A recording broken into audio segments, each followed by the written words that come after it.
Olá, eu me chamo Arthur Rocha Rodrigues, sou aluno da disciplina de História e Antropologia Jurídica do curso de Direito da Universidade Estadual do Tocantins.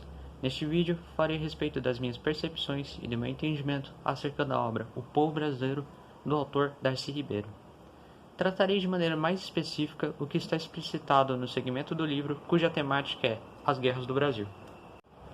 Pois bem, primeiramente, acredito que seja de suma importância contextualizar a abordagem trazida pelo livro. Por tal motivo, farei de maneira sucinta a respeito do conteúdo presente na introdução. Bom, basicamente nessa parte introdutória, Darcy Ribeiro fala sobre a maneira a qual o povo brasileiro se originou, sendo este uma confluência entre os povos europeus, indígenas, africanos e posteriormente árabes e asiáticos. De tal forma que a miscigenação entre esses povos se deu de maneira bastante intensa e culminou em um estado cujo tipo de identificação étnica é vista sob uma ótica uni e não multiétnica. Haja vista que, ao contrário de outros países também formados por múltiplas etnias que sofrem com constantes discrepâncias entre essas etnias, no Brasil os conflitos políticos e sociais de ordem étnica são pouco recorrentes, haja visto que os brasileiros, de uma maneira geral, se identificam como um só povo pertencentes a uma só etnia, a brasileira.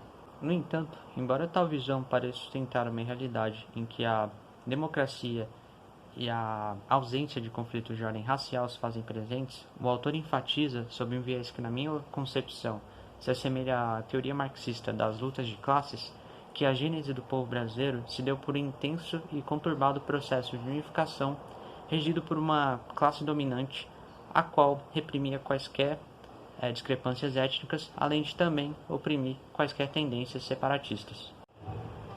Portanto, pode-se dizer que a origem do povo brasileiro se deu não somente pela junção de diversos elementos culturais de povos com origens distintas, como também pela atuação coercitiva de uma classe dominante sobre as demais classes subordinadas a esse domínio.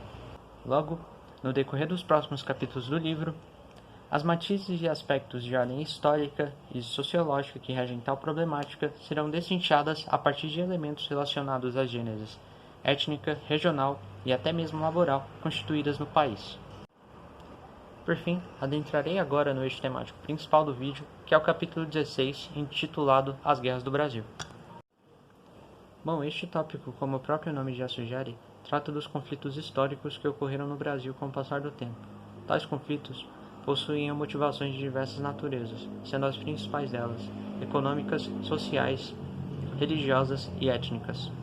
Darcy Ribeiro torna claro que tais motivações nunca aparecem isoladas, ao contrário, há sempre a junção de duas ou mais delas em um mesmo conflito, a exemplo da cabanagem, ou revolta dos cabanos, e também da Guerra dos Palmares, em que além de conflitos de ordem classista, no caso da cabanagem entre senhores e serviçais sertanejos, e em Palmares entre senhores e escravos africanos, haviam também conflitos interétnicos, em que uma etnia tentava se sobrepor hegemonicamente à outra. No caso da cabanagem, esses conflitos eram representados pelas disputas entre os brancos e os caboclos.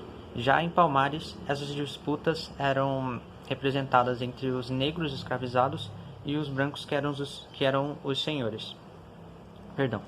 E no caso de Palmares, esse aspecto racial se tornou ainda mais evidente. O autor também cita a Revolta dos Canudos como exemplo desses conflitos, a qual, além de conter motivações de ordem classista e racial, continha também motivações de ordem religiosa, evidenciadas pela figura messiânica de Antônio Conselheiro.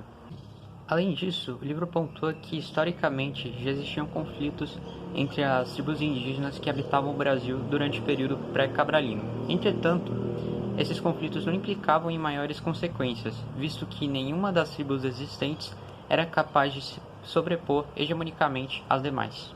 De tal maneira que somente após a chegada dos colonizadores europeus é que conflitos mais abrangentes e mais tensos se instauraram no Brasil, devido ao contraste existente entre o modus operandi dos colonizadores, que tinham a intenção de implantá-lo à força no território brasileiro, e dos aborígenes, que por sua vez tentavam resistir a essa dominação e manter intactas suas matrizes.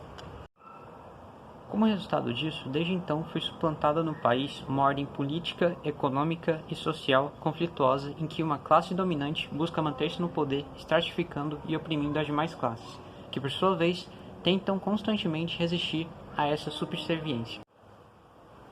Enfim, esse foi o vídeo, espero ter sido claro na minha explanação e que ela tenha sido de uma fácil compreensão. Obrigado por ter assistido até aqui e é isso. Até mais.